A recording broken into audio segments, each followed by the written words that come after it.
कळंब हद्दीत पुणे नाशिक महामार्गावर रस्त्यांच्या दुतर्फा सार्वजनिक बांधकाम विभागाची 10 ते 20 वर्षापूर्वीची जीर्ण झालेली मोठमोठी सुबाबळ आणि कोबाबळच्या झाडांच्या फांद्या अचानक रात्री अपरात्री तुटून हायवेवर आडव्या झाल्याने अनेक प्रवासी वर्गाला नाहक त्रासाला सामोरे जावे लागते।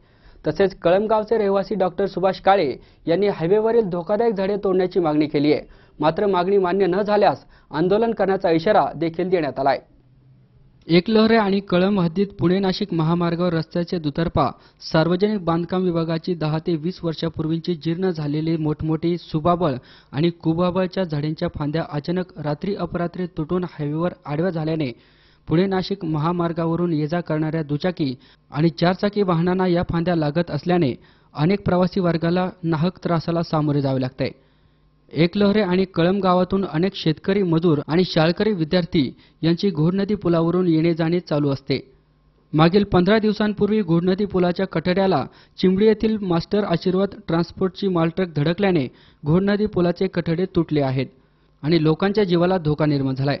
परंतु मंचर पोलिसांकडे पुणे नाशिक महामार्गाचे NHOIचे अधिकारी त्यांना कळून सुद्धा भरपाई घेण्यासाठी पुढे आले नाहीत, हे अचंबितच आहे।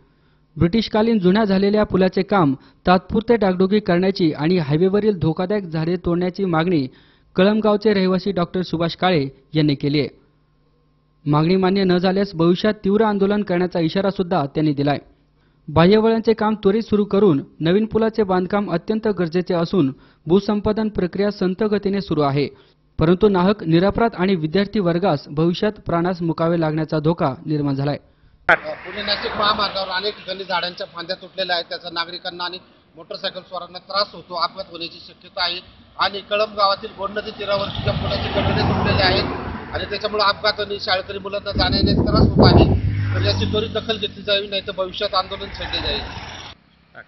पुणे नाशिक महामार्गाच्या अधिकाऱ्यांचं अत्यंत दुर्लक्ष झालेलं आहे आणि याची त्वरित उपाययोजना व्हावी, नाही तर भविष्यात आंदोलन छेडण्यात येईल। C24 साठी प्रतिनिधी आयुब शेख, नारायणगाव।